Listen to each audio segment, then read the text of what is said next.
Bonjour les Yémen, c'est notre deuxième leçon de la semaine. On va continuer sur le thème des festivals. Écrivez le titre et la date et soulignez avec une règle. Aujourd'hui, le titre, c'est les temps du passé. On va réviser le passé composé et l'imparfait. Le starter aujourd'hui, on continue avec la playlist en français. So today, the artists that I suggest are not French, they are francophone. Francophone means that they speak French. As you can see on the slide, they come from a variety of countries that speak French. So add them to the playlist that you created yesterday on Deezer or Spotify. So the first artist that I recommend to you is Angèle. She's extremely popular at the moment in France. She's an artist from Belgium. C'est une artiste belge. Elle vient de Belgique. I recommend to you the song Tout oublié. And you can find it on Spotify and on YouTube. Ensuite, je recommande Cœur de Pirate. She's a Canadian singer from Quebec, the French-speaking region of Canada. I recommend Comme des enfants. Je recommande Comme des enfants. I think you'll recognize the song. It was used in an English advert once. Ensuite, je recommande Magic System. Ce sont des artistes de la Côte d'Ivoire. Une chanson très connue est Magic in the Air. Ensuite, je vous recommande Stromae. C'est un artiste de Belgique. He's very popular in France. You may have heard Papa Outé. If you're in my class, you may have heard Carmen, which is a song that criticizes Twitter and social media. Very interesting what he says about these.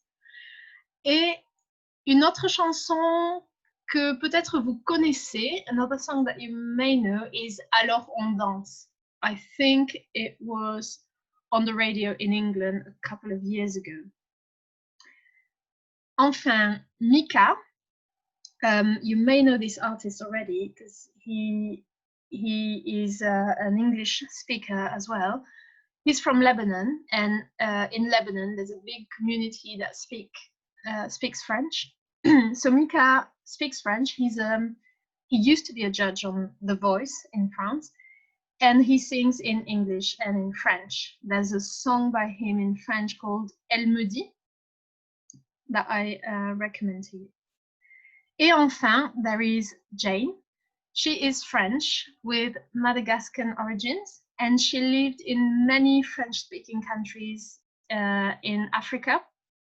She doesn't sing in French, but I'm recommending her to you because her music is quite unique.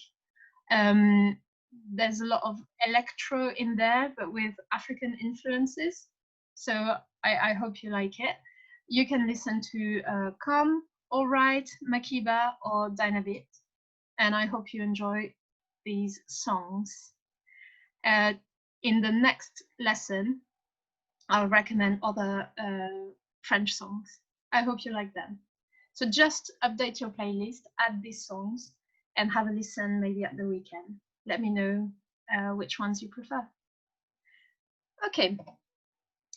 Alors, make sure you've written down the date and title. Les objectifs sont les mêmes que hier, que la leçon précédente. On continue sur le thème des festivals. Today we are going to focus on the passé composé and the imperfect tense and the difference between the two. We will practice using them and we will understand sentences with these two tenses. Premièrement, écrivez dans votre cahier toutes ces expressions. Write down time phrases and then copy down all the phrases that we tend to use, that we use in the past tense, the phrases we use with the present tense, and the phrases we use with the future. As you can see, here I've tried to make it clear which phrase is used with which tense. For example, le week-end dernier, last weekend, obviously you will use this phrase with the past tense. When you do a reading or a listening, if you see these phrases, this is a first indication of what tense the sentence is in, okay? Always pay attention to these phrases. They're very important, a good indicator. So as you can see, you've got le week-end dernier, and then in the future, le week-end prochain. Prochain means next, dernier means last, okay? L'année dernière, last year, but in the future it would be l'année prochaine. Why is there an E at the end of prochaine and at the end of dernière? Have a think. That is because l'année is a feminine word. Dernier et prochain are adjectives, and we need to do adjective agreement. That's what we've done when we've added the E at the end of dernière and the E at the end of prochaine. For dernière, you also need to add the accent on the second E going down. Make sure you don't forget it. Then yesterday, hier, the opposite would be demain, tomorrow. La semaine dernière, last week. La semaine prochaine, next week. And as you can see in the middle, some phrases that go with the present tense. All of this needs to be copied down in your book with the French and the English translation in 3 columns like this, so that it's clear which phrase goes with which tense. Make it clear, use color coding, be careful with your spelling, and make sure you remember all these phrases off by heart. They're always included in the texts, in the listening, in the GCSE, and you need to know them. You can pause now and I will continue with the lesson. Alors, aujourd'hui, on révise les 2 temps du passé, le passé composé et l'imparfait. We're going to start with the passé composé, which is also called perfect tense. This is just a recap because we've done this in class and you should know this off by heart by now. If you don't, you need to copy it down again with all the details and you need to learn it off by heart. Aim at knowing this off by heart before the end of January. In every week, in every lesson, we study tenses in languages because to get a high grade, you need to know your tenses. This is why we insist as teachers on this. So the sooner you know this, the better. Okay? So I'm just going to recap the recipe of the perfect tense. You need your pronoun. Je, tu, il, elle, on, nous, vous, il or elle. Then you have a choice between 2 verbs, avoir or être. Not both, you choose one of the 2. The way to choose between the 2 is very easy. Être is only used for Mrs. van der Tram verbs or reflexive verbs. I will share the list of Mrs. van der Tram's verbs again on the next slide. And remember, reflexive verbs are verbs that start with se, like se laver, se coucher, s'appeler, etc. If it starts with se, it's a reflexive verb. Any other verb goes with avoir, okay? So if you follow the line, you use je with et or je with suis, okay? You've got the form of the verb as you follow the line. So once you've got your pronoun and the form of avoir or être, depending on your verb, then you need to turn your verb, the infinitive, you need to turn it into a past participle. You need to turn it into its past form. The way to do this is, it depends on your verb. If you're dealing with a verb that ends in ER, okay, like aimer, you'll get rid of ER and put E with an acute accent going up. If your infinitives end in IR, the past participle will be I. Like for finir, the past participle will be fini. Then for RE or OIR verbs, you will get rid of the ending and put a U instead. Like for perdre, it will be perdu. For vouloir, it would be voulu. Okay, this is how you create the past participle. Be careful. Some verbs will not follow this rule about past participle. They will have irregular past participles. And I'm going to share with you the main ones in a second.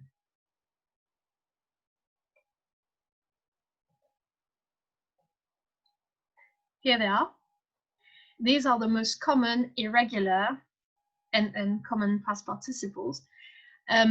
So avoir, for example, which is a very common verb, the past participle is eu.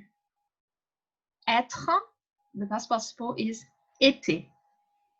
Faire, the past participle is fait. Prendre, the past participle is pris. Boire, the past participle is bu. Voir, the past participle is vu. Pouvoir, pu. Devoir, dû. Vouloir, vu.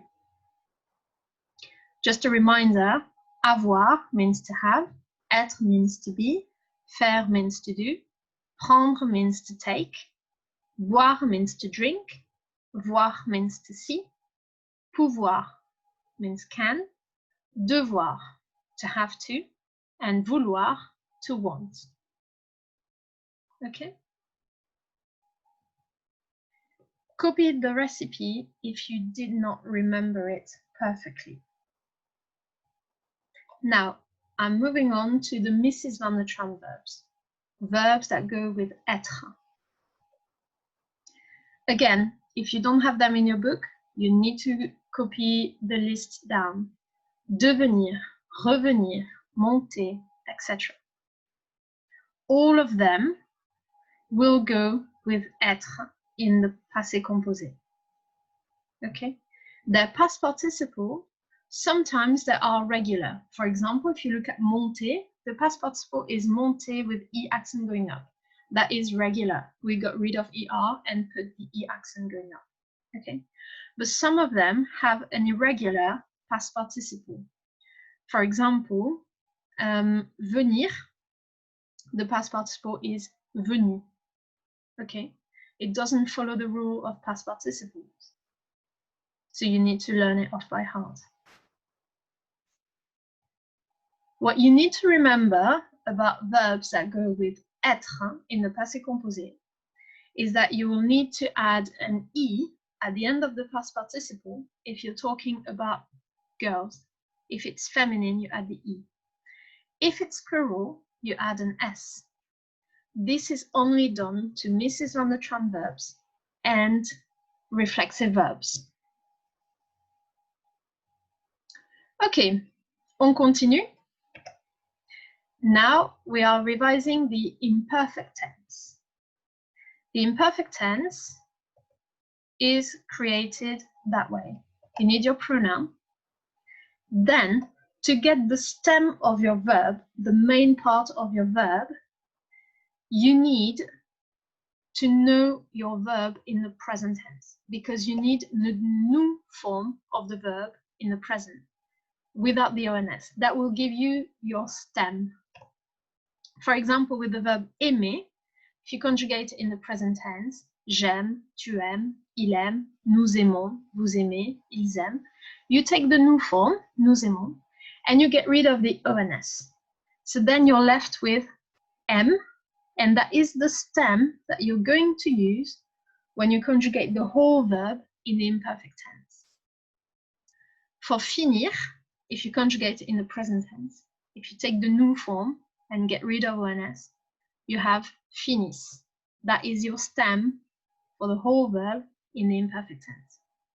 And finally, for attendre, if you conjugate in the present tense, take the nous form, get rid of ONS, you're left with the stem attend. You do this for most verbs, and there are sometimes irregular verbs. Être is an irregular one, for example. I'll show it to you in a second. After you've found your stem for the imperfect tense, you need to add the endings. The endings are the same for regular and irregular verbs. For je, it will always be AIS. For tu, it will be AIS. Il, elle, on, AIT. Nous, IONS. Vous, IEZ. Il and elle, AIENT. Always. Usually, we say that the imperfect tense is the equivalent of when you say used to in English. However, I'll go into details about the differences between the perfect and the imperfect tense in a second. And you'll see that we use the imperfect tense to say as an equivalent of more phrases than just used to. The irregular verb that you need to remember in the imperfect tense is être. For être, the stem that you're going to use here is actually I with the acute accent, T, and then you need to put the correct ending at the end. Right, let's practice. Remember, in the first week back, we conjugated organiser in both future tenses. I've chosen this verb again so that you can compare the conjugation of the future tenses and the past tenses, and you can analyze how we form these tenses. So conjugate organiser in the perfect tense and in the imperfect tense. To help you with this, I've done the first line, j'ai organisé in the perfect, and in the imperfect tense, j'organisais. Now use the recipes to conjugate both organiser in the perfect and the imperfect. Off you go. Pause now. Ok, alors on corrige. Organiser in the perfect tense is j'ai organisé, tu as organisé, il, elle, on a organisé, nous avons organisé, vous avez organisé, and ils or elles ont organisé. As you can see, it's actually fairly easy. You just put your pronoun and the conjugation of avoir. And organiser is the same for the whole verb. It doesn't change. The past participle remains the same. Ensuite, à l'imparfait, j'organisais, tu organisais, ils, elles, on organisé, AIT, careful, not AIS. Nous organisions, vous organisiez, ils, elles organisaient. Do not say the ENT at the end of the verb. Don't say ils, elles organiséant. That would not be correct. Ils, elles organisaient. Correct your work. Okay, on continue. So now, very important, the differences between the two past tenses. Copy this in your book. The perfect tense and the imperfect. First of all, the perfect tense, it is used when you talk about a specific action in the past. For example, yesterday I played. Hier, j'ai joué. Last week, she ate an apple. La semaine dernière, elle a mangé une pomme. It was at a specific time in the past. Okay. On Tuesday, I went to the cinema. Mardi, je suis allée au cinéma. As you can see here, I've used aller, which is a Mrs. Van der Tram verb, so I've used it with être, not avoir. Okay? Now, the imperfect tense. You will use the imperfect tense not as often as the perfect tense in GCSE. The main tense in the past, the most useful one, is the passé composé. Okay? But still, you will need the imperfect tense, and you will need it when you talk about a routine, an opinion, or a setting in the past. For example, if you say, when I was young, I used to play rugby. It was a routine that regularly you would play rugby. Or if you say, for example, I went to a festival and it was great. Was is the verb to be. If you translate it into French, you would need to put the verb to be in the imperfect tense. It was great. It's an opinion of something that happened in the past. Opinions in the past are in the imperfect tense. Also, if you want to describe the setting of something that happened in the past, for example, when I went on holidays to France, it rained every day. Il pleuvait tous les jours. Okay, describes how the scene was. Okay, so we use the imperfect when we mean used to, and also when we mean was or were plus a verb in ing. For example, so you've got a few examples here. I used to play rugby. Je jouais au rugby. It was raining, so I decided to go home. Il pleuvait, alors j'ai décidé de rentrer à la maison. Here we've got both tenses. Il pleuvait is the imperfect tense because we're describing the setting. We're describing how the situation was, okay? And then decided is in the perfect tense, passé composé, because this is the action that I took, that I did when it rained, okay? J'ai décidé is the action and rained is the setting in the past. Another example, my holidays in France were great. This is an opinion in the past. Mes vacances en France étaient géniales. If you have any question about the passé composé or the imparfait, you can email your teacher and she'll be able to clarify things again. But if this is, I'm aware this is a lot of information, so maybe watch the video again to make sure you fully understand both tenses. Copy everything down in your book and make sure you memorize it. Pause now. Okay, on continue. Now, let's practice with both tenses. So, lis les questions et trouve les réponses. Here we've got the passé composé and the imparfait. You need to copy down 1 to 7 and write down the right letter next to it. You need to match the question with the answer. As an extension, I want you to say if A, B, C, D, etc.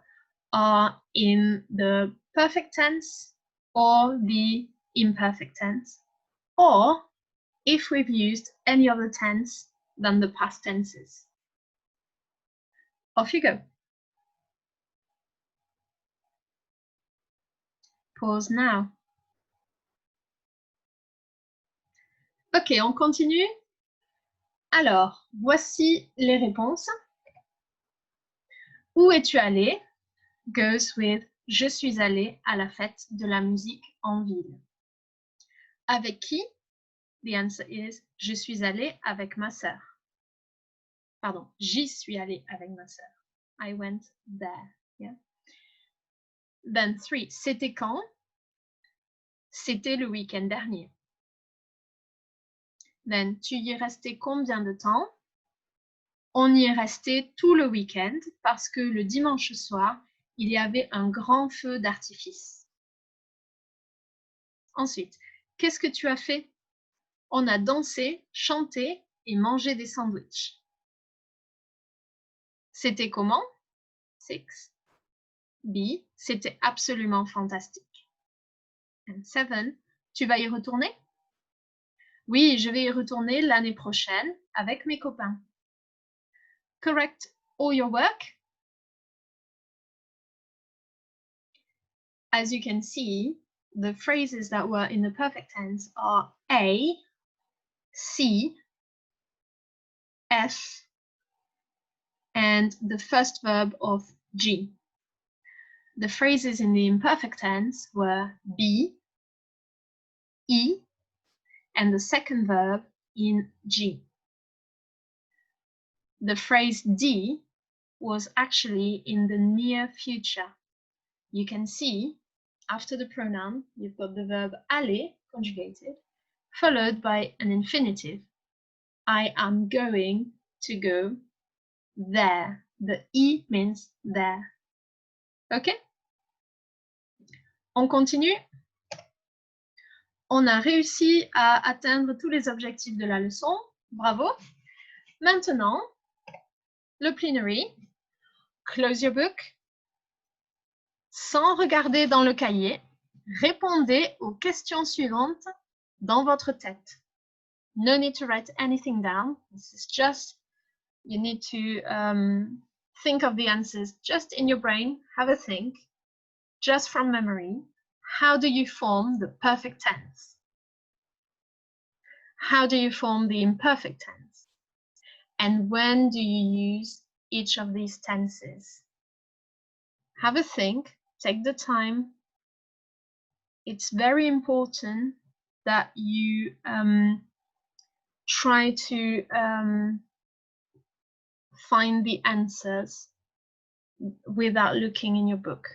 This is how you will start memorizing things. You need to always self-assess. You need to always check that what you've learned. Okay? So once you're done, go back in your book to check the answers. I hope you've enjoyed the lesson. Make sure you hand in your work on Google Classroom. Au revoir les Janijn!